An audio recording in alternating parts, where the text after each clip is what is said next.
السلام علیکم۔ بسم اللہ الرحمن الرحیم۔ نحمدہ و نصلی علی رسولہ الکریم۔ آج ہم سورہ الحدید کی آیت 22 اور 23 کا مطالعہ کریں گے۔ آیت 22 اور 23 کا ترجمہ۔ کوئی مصیبت نہ زمین پر پہنچتی ہے اور نہ تمہاری جانوں پر، مگر وہ ایک کتاب میں ہے اس سے پہلے کہ ہم اسے پیدا کریں۔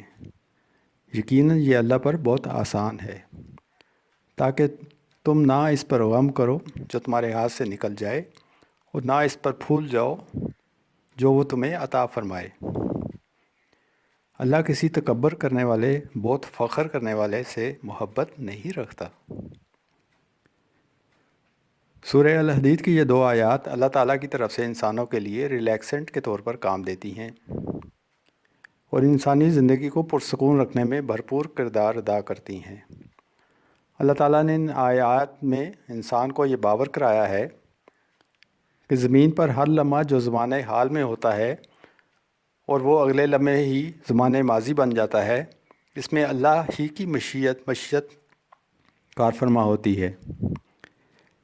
قیامت تک ہر آنے والی مصیبت یا راحت کو اللہ تعالیٰ نے اس کو پیدا کرنے اور ہماری جانوں کو پیدا کرنے، بلکہ زمین کو پیدا کرنے سے بھی پہلے ایک کتاب میں لکھ دیا ہے۔ کسی میں یہ طاقت نہیں کہ اس کے لکھے ہوئے کو مٹا دے یا بدل دے۔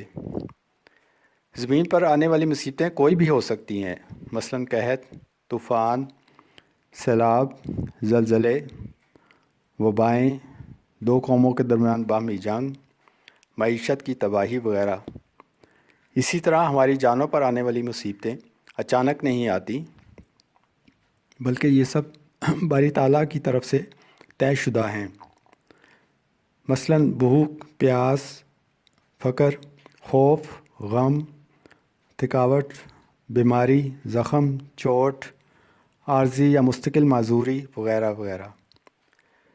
سب سے پہلے تو یہ بنیادی سوچ انسان اپنے اندر رچا بسا لے کہ اس کے ساتھ جو بیت رہی ہے وہ اللہ کے سامنے عیاں ہے اور وہ اسے دیکھ رہا ہے۔ یہاں سے مومن اور کافر کی راہیں جدا ہوتی ہیں۔ جب مصیبت پیش آتی ہے تو مومن اللہ کی ہستی کو سامنے رکھ کر اس پر صبر کرتا ہے، اور راحت ملے تو اس پر رب کا شکر ادا کرتا ہے، یعنی دونوں صورتوں میں ون ون پوزیشن پر ہوتا ہے۔ جبکہ کافر کا رویہ بالکل مختلف ہوتا ہے، وہ مصیبت میں چلاتا اور راحت میں شیخی بگاڑتا ہے۔ دوسرے لفظوں میں کافر اس اونٹ کی مانند ہوتا ہے جس کو کوئی پتہ نہیں کہ مالک نے اسے کیوں باندھ دیا یا کیوں کھول دیا۔ آیت کے دوسرے حصے میں اللہ تعالیٰ نے مصیبت اور راحت کے وقت انسان کی طرف سے مطلوب رویے کی نشاندہی کی ہے۔ مصیبت کے وقت مومن انا للہ و انا الیہ راجعون کے ورد کے ساتھ یہ سمجھتا ہے کہ وہ اور اس کی تمام چیزوں کی ملکیت اللہ تعالیٰ کے ہاتھ میں ہے۔ تو اگر کوئی چیز مالک نے واپس لے لی تو اسے غم میں آپے سے باہر نہیں ہونا۔ اسی طرح راحت ملنے کی صورت میں مومن اس کو اپنا استحقاق سمجھنے کے بجائے اللہ کا انعام سمجھ کر اس پر شکر ادا کرتا ہے، اور صبر اور شکر اللہ تعالیٰ کو بہت پسند ہیں۔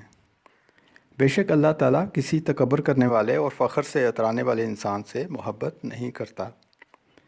اللہ تعالیٰ سے دعا ہے کہ ہمیں ان دو آیتوں سے زندگی کے بارے میں شرح صدر عطا فرمائے۔ آمین۔ صدق اللہ العظیم۔